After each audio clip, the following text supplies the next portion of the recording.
This meeting is being recorded. Welcome to Eastern Europe's Minorities in a Century of Change, a podcast on the history of minority experiences in Central and Eastern Europe during the 20th century. This series is part of the Institute of Historical Research Centennial Commemorations Our Century, Looking Back, Thinking Forward, and has been organized by the study group.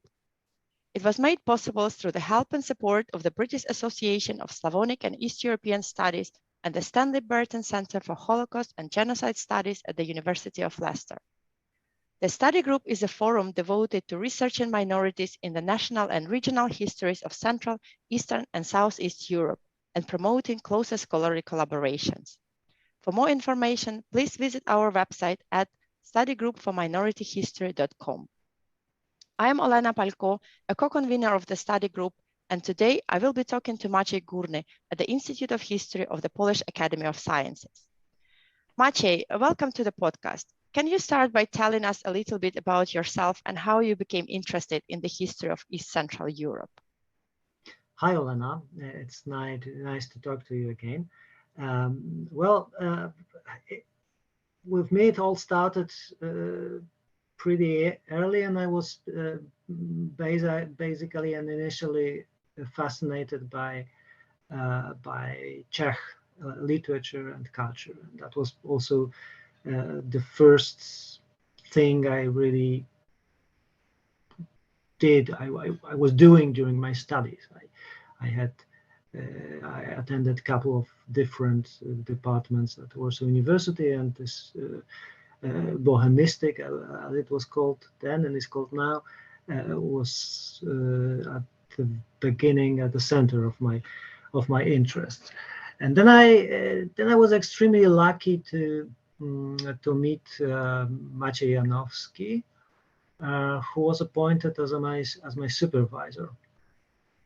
He's a historian, currently director of the institute I'm working in, and also professor at the Central European University in Budapest, and currently rather in Vienna than in Budapest, but still not completely resettled.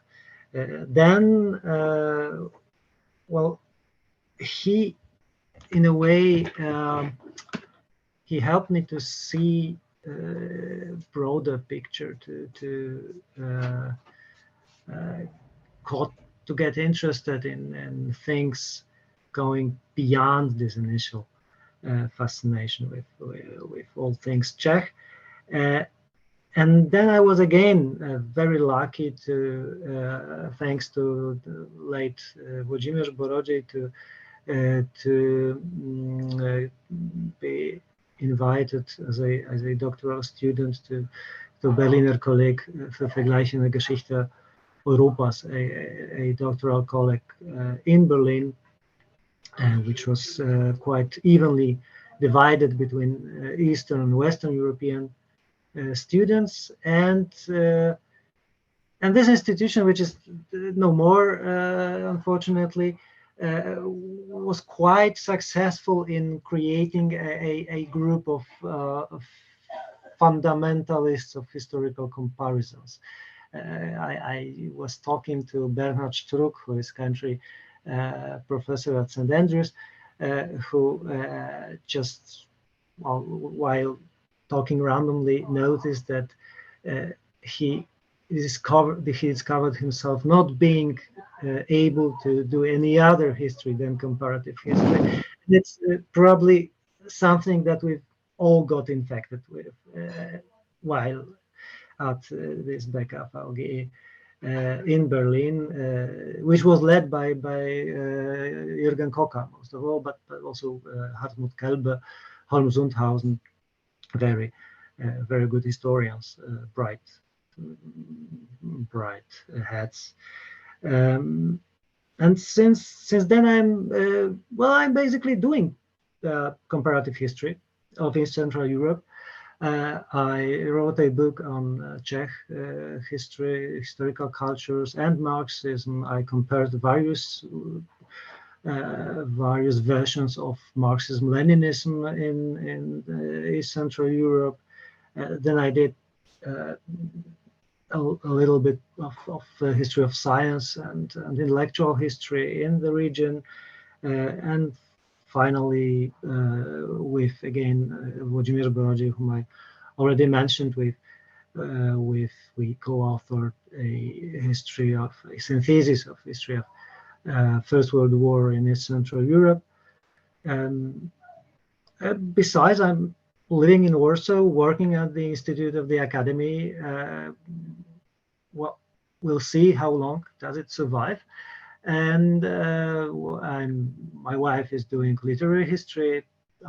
My elder son is pretending to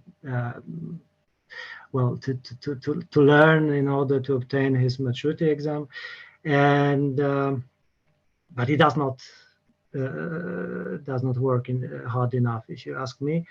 And my younger son is the one who will probably be responsible for all the background noise. If you hear anything, it will be him.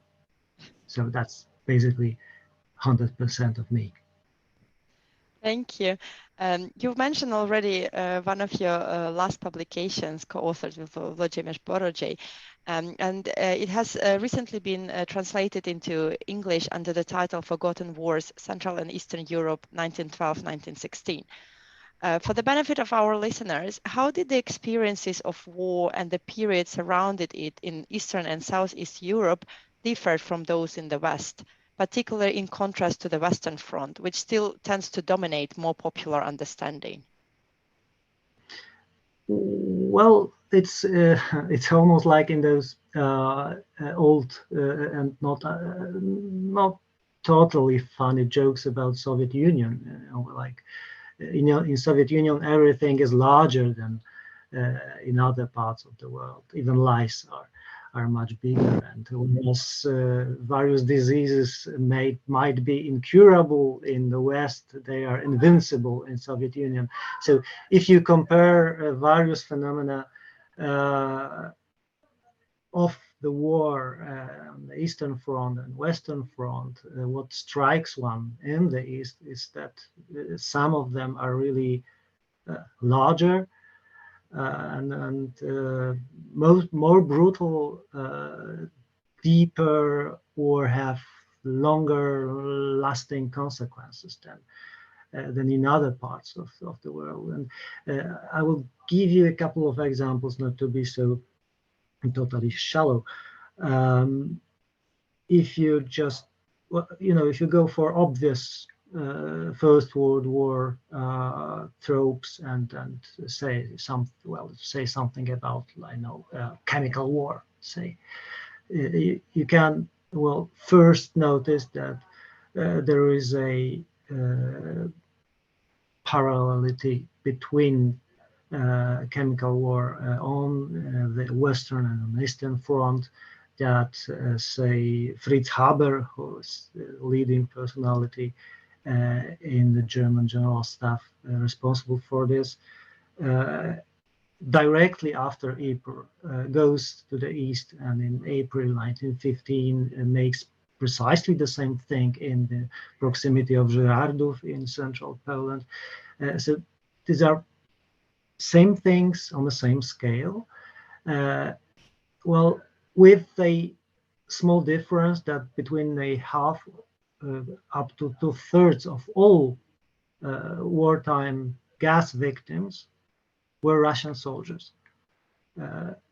If you add those Germans and Austrians who were victims of gas attacks on the Eastern Front, you can clearly see that, whereas we speak about a world war phenomena, its dimension in the East was in a way more drastic than anywhere else. And we tend to just ignore this fact. And it's just one of many. If you then take what seems to me perhaps a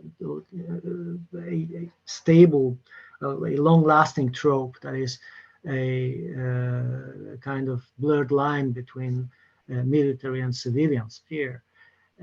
You and you look at phenomena as important, um, as dramatic as displacement or occupation. Those are mostly Eastern phenomena. Even if you it's clear, and it does not need we can all agree that, and it's quite obvious that in terms of territories, occupation is a rather Eastern and Western European phenomenon. It's always, there's always more territory in the East than in the West. And all those occupations, all those military occupations are much bigger in geographical sense in the East than they are in the West. But even if you try to pin up this intensity of occupation and go for urban areas or industrialized areas, it's perhaps useful to remember that places like Warsaw was and still is a bigger city than Brussels, the biggest occupied city in the West. That places such as Riga or Kiev are great industrial centers of Europe at the time. So this is surely a thing that Eastern Europe experiences in more drastic, dire, and deeper way than the West. And displacement is also a radical example of this disparity.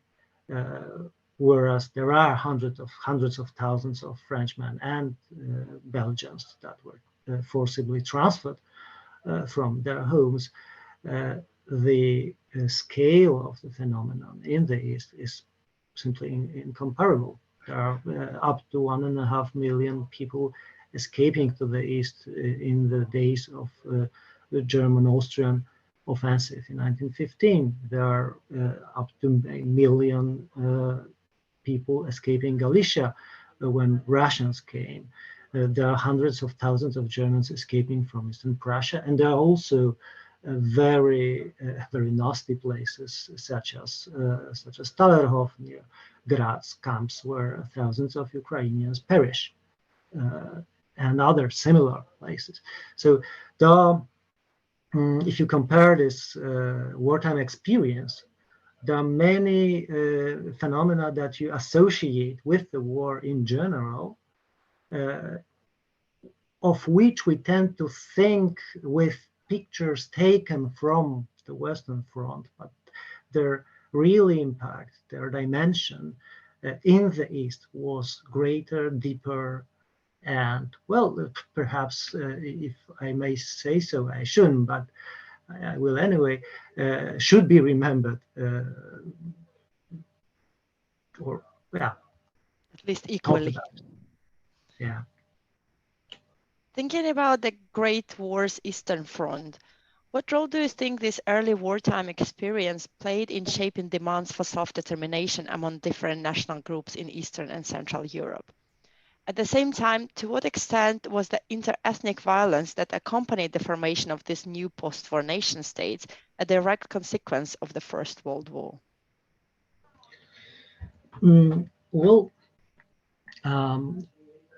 It's a complicated question, really. I would say that,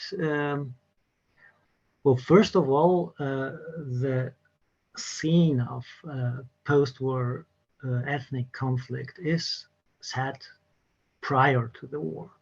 So in the early 20th century, you can clearly see most of the ethnic conflicts that will play out later. And it's not that they just materialized during the First World War. What happens and in the war, and especially in its latter half, like 1917, 1918, is something that that in a way, resembles any other imperial intervention. If you look at, I know, British in Afghanistan in 19th century, or more recently, US American intervention in Iraq, you face a kind of, well, multilateral conflicts which are waged despite and next to the occupying power. There are some, well, in most cases, more than two, like 3, 4 parties. They have their agenda, and they are. I'm sorry, it's more background noise than I'm ready to take now. I can hear my own thoughts. Sorry. So you have this really plethora of political groups, of ethnic groupings, and even smaller sections, smaller players who are in conflict quite irrespectively from the imperial occupation or imperial control that is being set above them.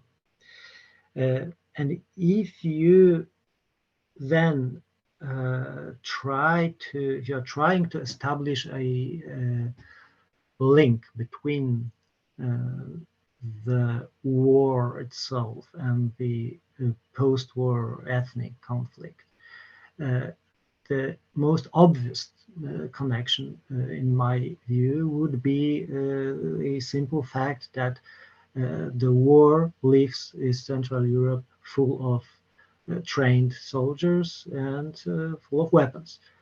And all this is being used 1919, 1912, 1920 by the nascent national movements, by nascent states.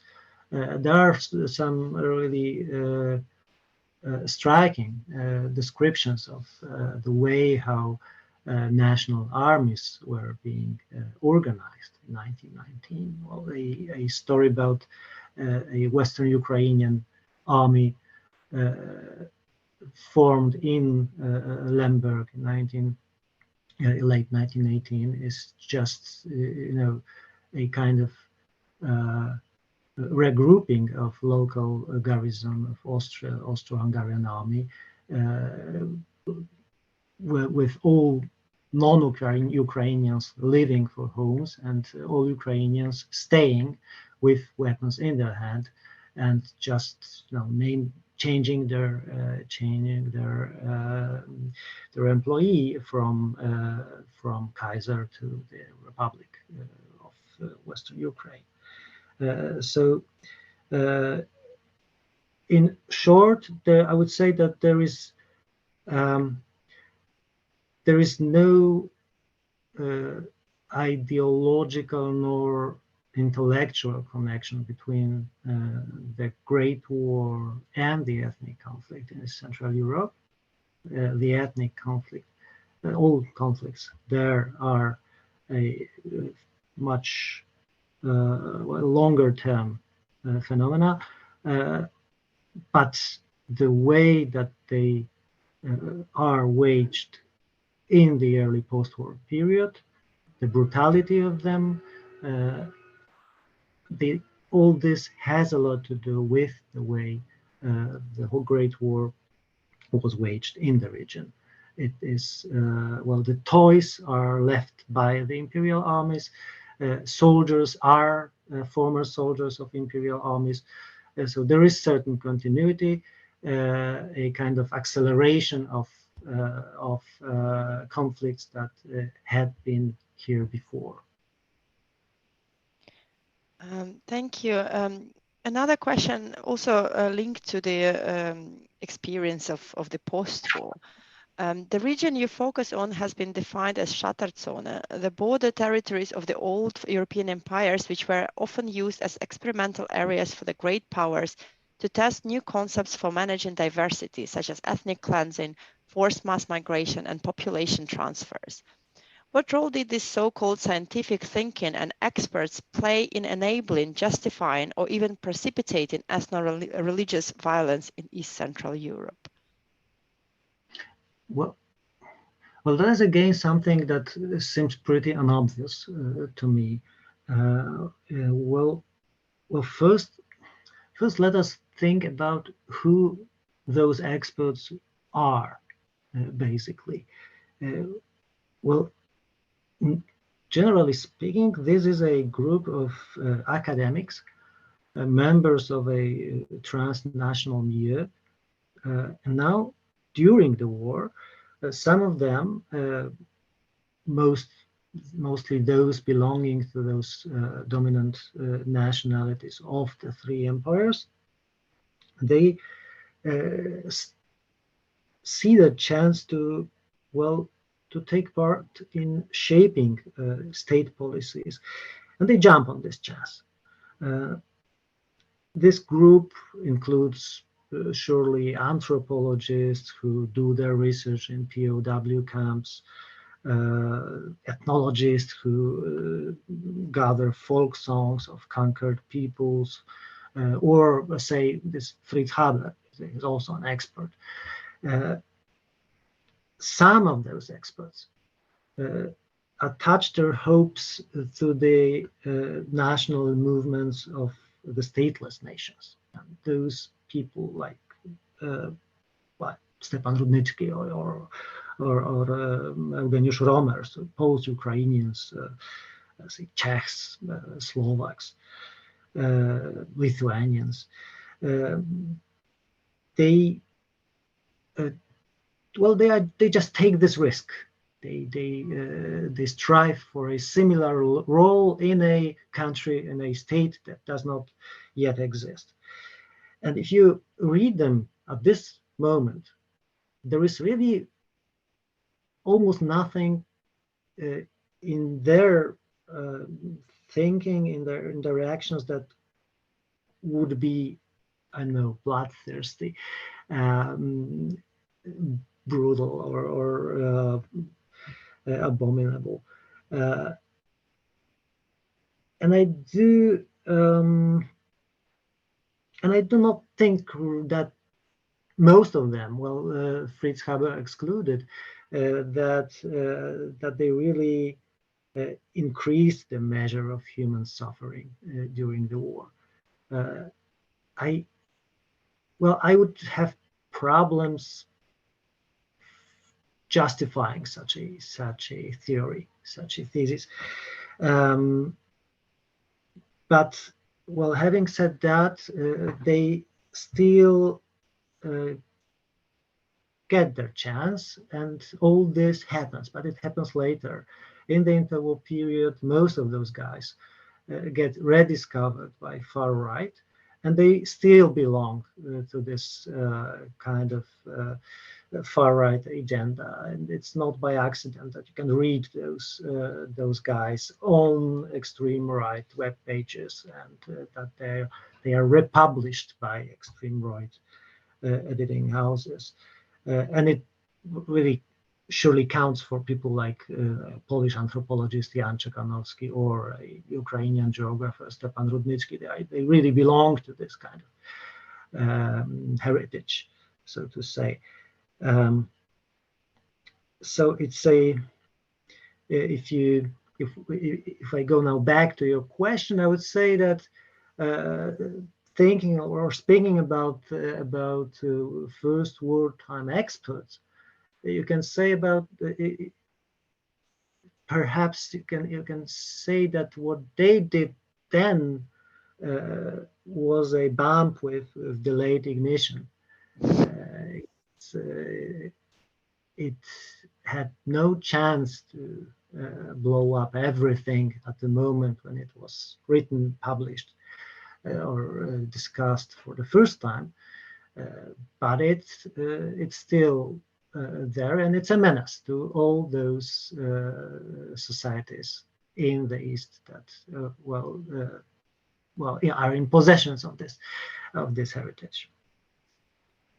Thank you, but isn't it then the shame that those geographers as Rudnitsky nowadays they are interpreted through the eyes of the Ukrainian nationalists rather than like looking just at his research? There is always this lens nowadays that because of their reception or appropriation by the Ukrainian nationalists, they themselves are being treated as such, which is a bit ironic. It's there's deeper not irony, but a kind of divide which I tend to see between generally speaking, Western European and Eastern European perspective on intellectuals which got very much involved in the war. That is, whereas you are dealing with people like Thomas Mann or Gerhard Hauptmann and Henri Bergson, who really did nasty things. They were really writing, publishing rubbish during the war, nationalistic pamphlets of very low intellectual quality. You either, as a Frenchman or a German, you are either ashamed or you ignore this part of their public activity. Whereas in the case of Eugeniusz Romer, Stepan Rudnitsky, all this stuff is integrated into a kind of positive memory and explained away in a way that it serves national purposes still. That makes a huge difference, and that is something that I find really disturbing. Continuing with the role of experts in Central and Eastern Europe, what role did mapmakers, statisticians, and demographers play in this social construction of ethnic identities and national minorities? Did those representatives of minority communities have any agency in how their communities would be presented on post-war maps and calculated in the official data?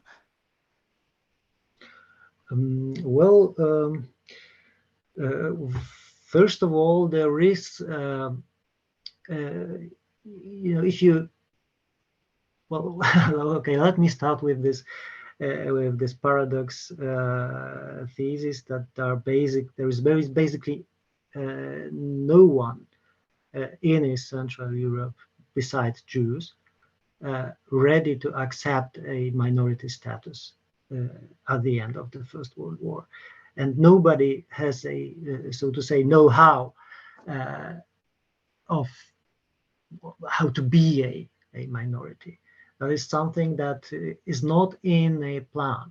Everyone, Lithuanians, Ukrainians, Latvians, whoever, is very well prepared for his own national state, in which the majority nation will be us, naturally. It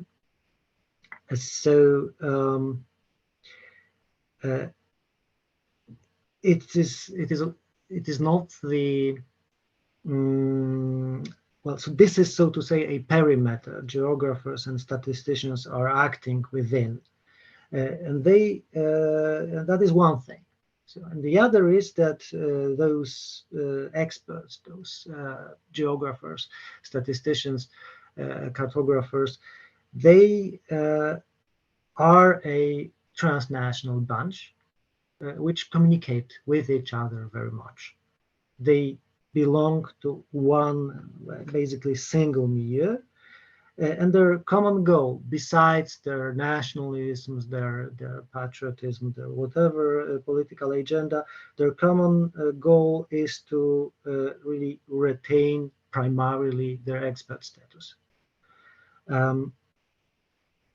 This forces them to keep contact with reality, and actually makes it fairly unlikely to sleepwalk into a kind of nationalistic Neverland. So what they are doing is not drawing whichever nationalistic map they can imagine. They are really concentrated on doing things that have some legs, that are based on proper data. And that is also the point why all of those nationalistic geographers and statisticians, they mostly use imperial statistics in the early 20s, because these are data that everyone can agree were more or less reliable. They are not producing their own full sets of data. They are really still working with those that have at least partly international renown. So those two goals, being a nationalist and helping your own national cause, and keeping this expert status, are at times not easy to reconcile. And it's a complicated play on two pianos that they really master, and I guess they succeed in that thanks to this. Naturally, thanks to their own talent, their own format. People like this Rudnicki, whom we mentioned already a couple of times, were really brilliant scientists. It's not sheer accident that Rudnicki, Jovan Cvic, or Eugeniusz Romer are still known as the best geographers of their countries ever, through sheer coincidence or strike of luck. All of them lived at the same period and took part in this history. And otherwise, I would say that they were also products of German and Austrian universities, which, in fact, that also must be remembered, and that speaks well for their niveau.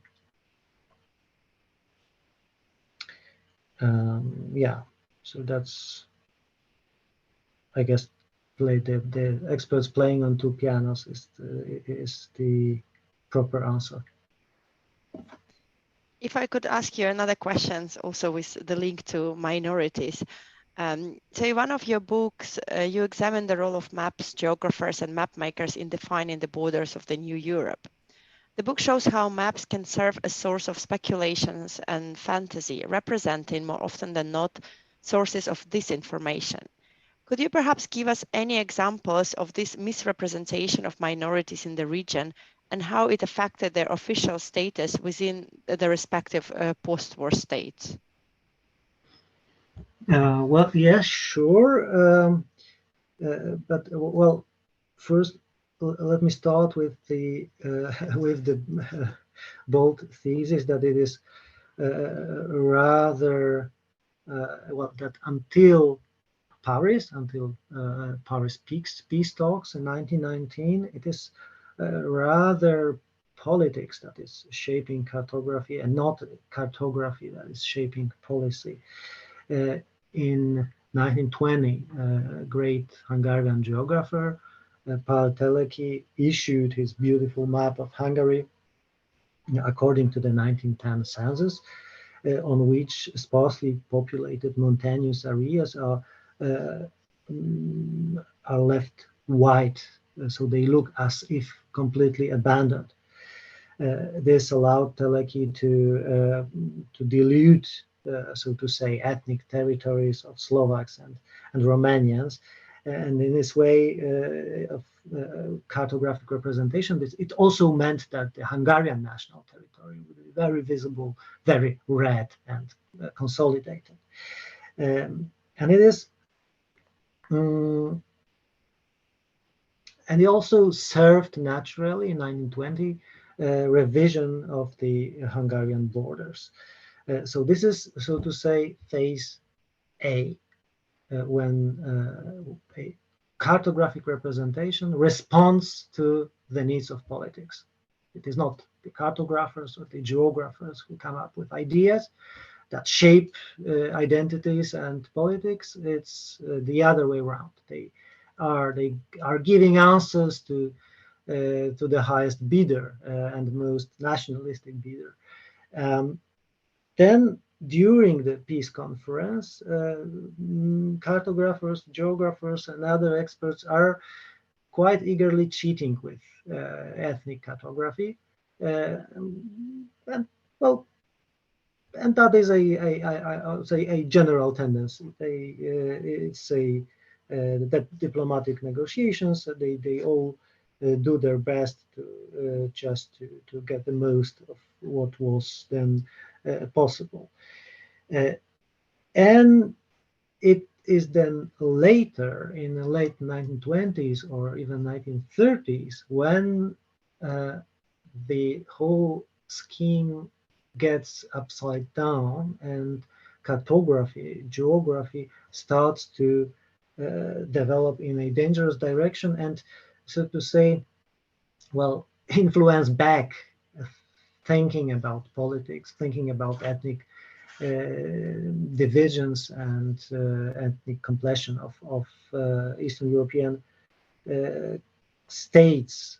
I will give one example of a Polish geographer Jerzy Smoleński, who in 1934, during a geographical congress in Warsaw, presented a couple of maps, demographic maps.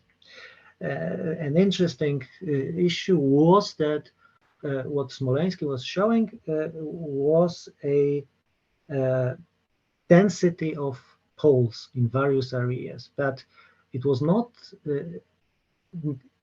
It were not necessarily Polish-dominated areas. It was density of Poles, irrespectively of whatever other ethnicity lived on the area. Most of the regions he was dealing with had a Ukrainian ethnic majority.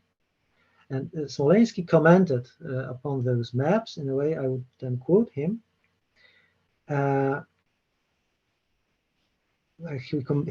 He wrote about, that's a quotation, that's a term he used, on demographic potential of the Polish people. For comparison, one should note that the county of Ternopil, today in Ukraine, has the same density of the Polish population as Płock County, that is central Poland, that the counties of Skałat and Terebolia, again Ukraine, on the very eastern border, are above counties of Sochaczew, Półtusk, or Rawa, again central Poland. Finally, that some counties in Podolia, so very much Ukraine, where Poles are a minority, have a density equal to that found in native, almost purely Polish counties such as Przasnysz or Koło, where Poles are more than 90% of the population, but their habitation is less dense.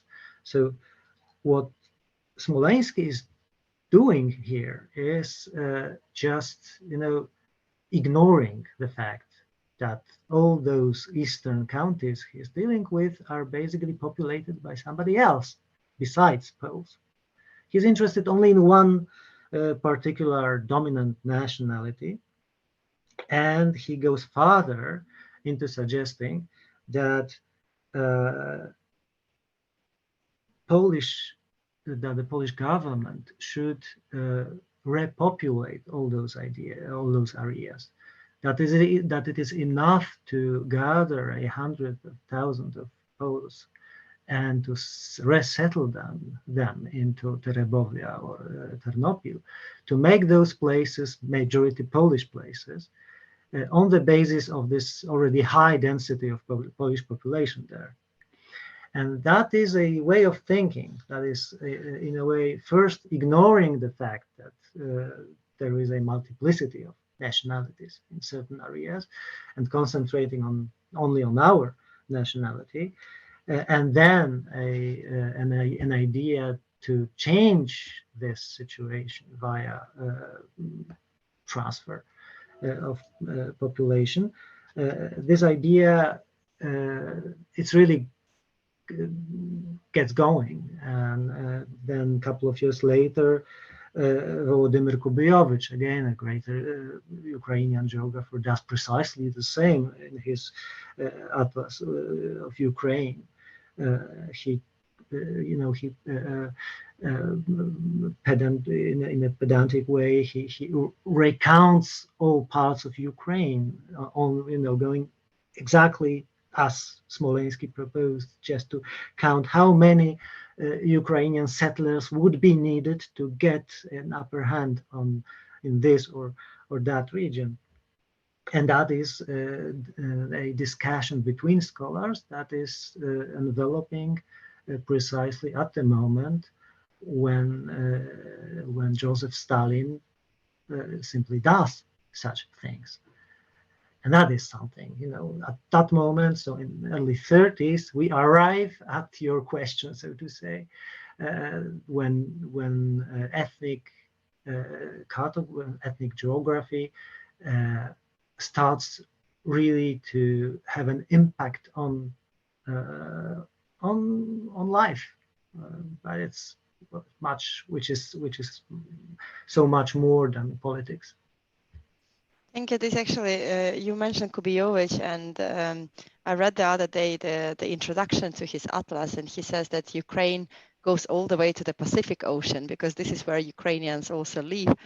So it didn't, there was no practical use of that, but it's also interesting how he defines Ukraine and Ukrainian lands. I like this saying that says that Russia borders with whoever she wants. Yes, so this is just the other way of like applicable to other national group. And perhaps the last question, in your most recent publication, Poland Without Miracles, History for Adults, you've attempted to write an objective history of the Polish struggle for independence in the aftermath of the First World War. Could you tell our listeners about these miracles referred to in the title? And what were your main challenges while writing this book? Well, I wouldn't say that. I wouldn't dare to say that an objective history is achievable, and even less so an objective history of Poland. But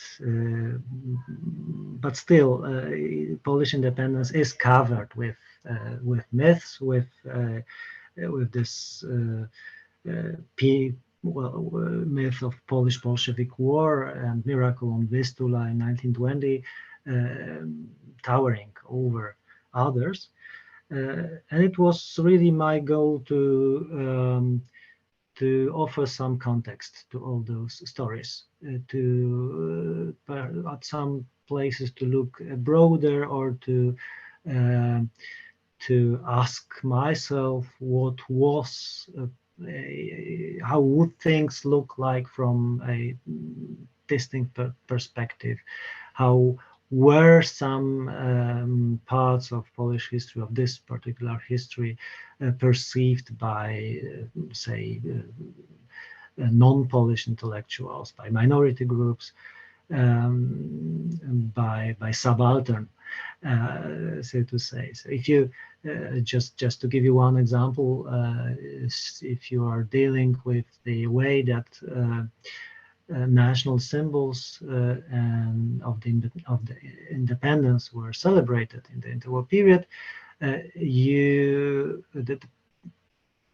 to me, the most interesting stories are connected not to the official part of all those celebrations, but rather to all those that tried hard to undermine them, or to create an alternative world of independence celebrations.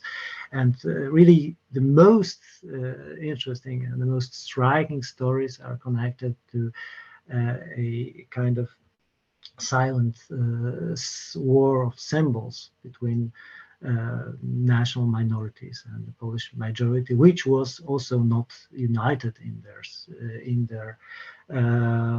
their celebrations. But perhaps my favorite and also most telling story, most telling among those Polish myths, is connected to the to literature, to a poem of a not really very much talented Polish poet who still during the war wrote a popular poem on how tragic it is that Poles are fighting against each other in so many, at least three various armies in different uniforms and shooting at each other. And this is an instance when literature shapes reality and shapes, in a way, national consciousness, because the picture of exceptionally cruel fate of the Polish nation during the First World War is something that we, Polish students, got taught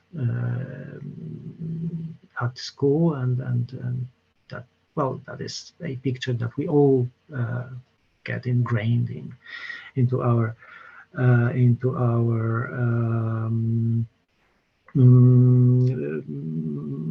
war narrative. If you look again broader or in a slightly different context, you will first see that this kind of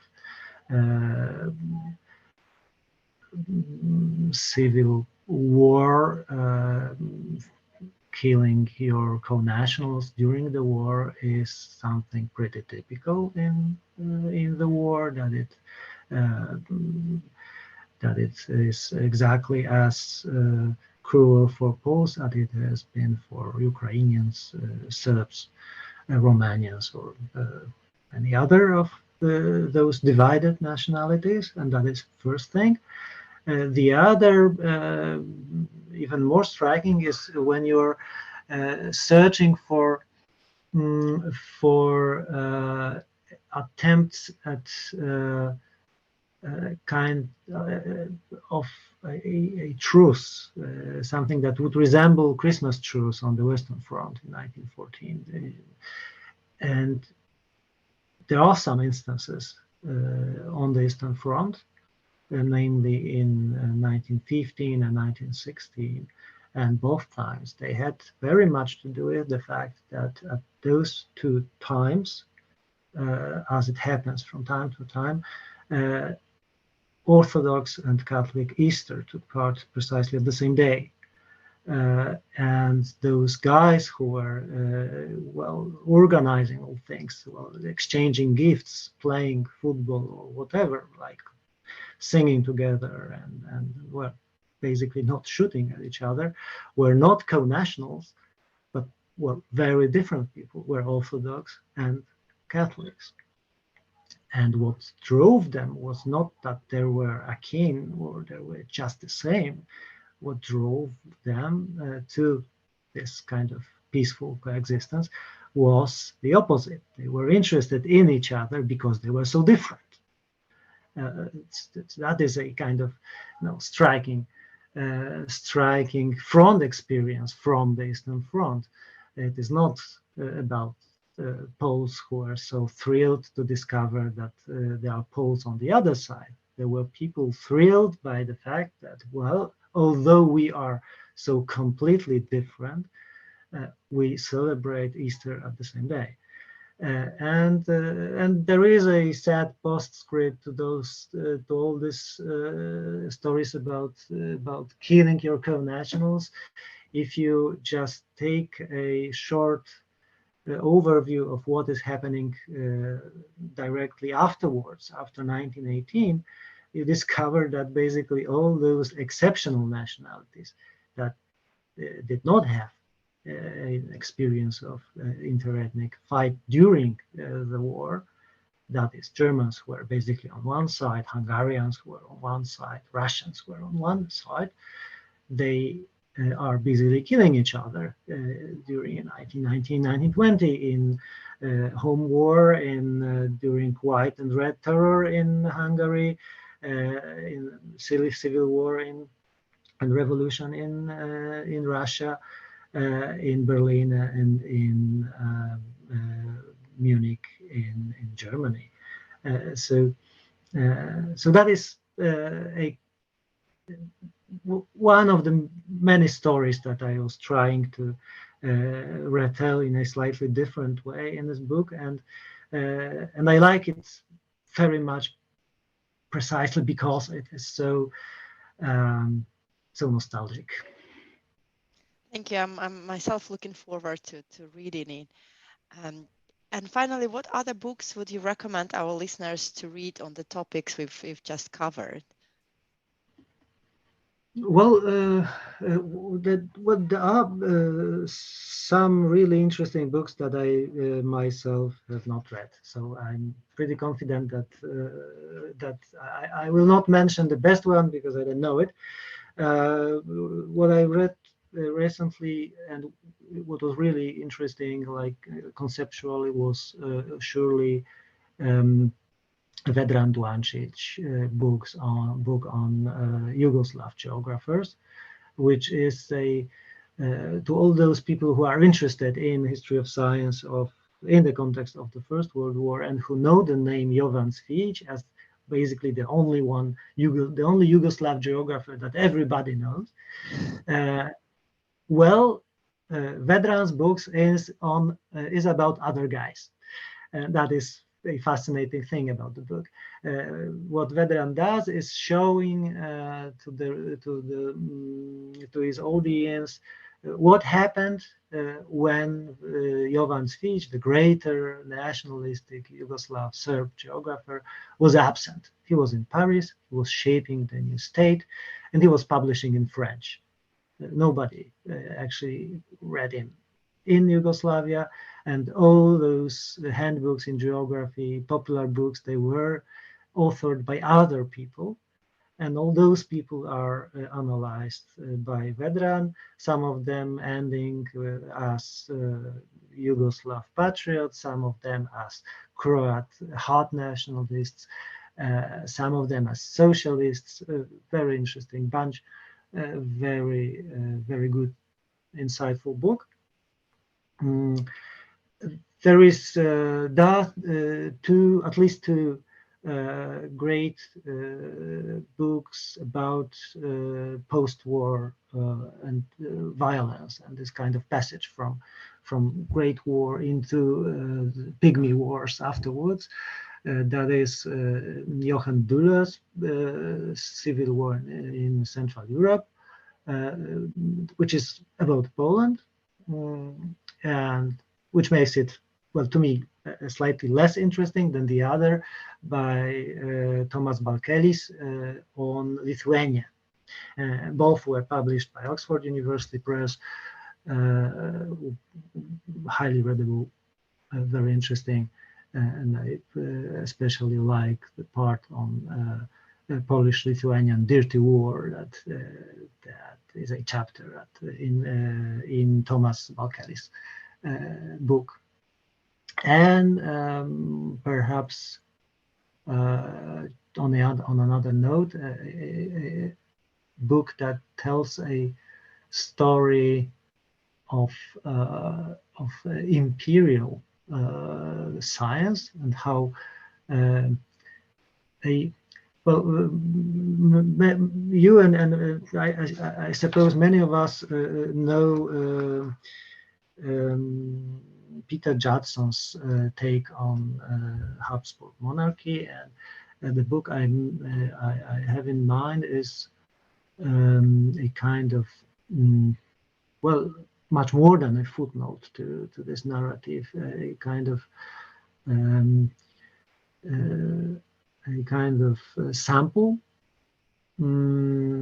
showing the longevity of the empire on the example of university structures and university culture of the Habsburg lands. An interesting thing is that the book was actually written prior to Peter Judson's book, and the author is Jan Surman from Austria. The book is also available in English, and it tells the story of a post-mortem victory of Habsburg university model and of Habsburg experts in all those succession countries that replaced the old monarchy. So if you are interested in what those nationalistic experts were busily doing before they got so nationalistic and so expert, that is a book about them, and also showing their possible perspectives within the world that perished in 1918. So if you are asking yourself what would be of Stepan Rudnicki had it not been the First World War, this is a book that gives some hints, some possible answers. Thank you, Maciej. It was my great pleasure talking to you today, and thank you again for your time. Thank you.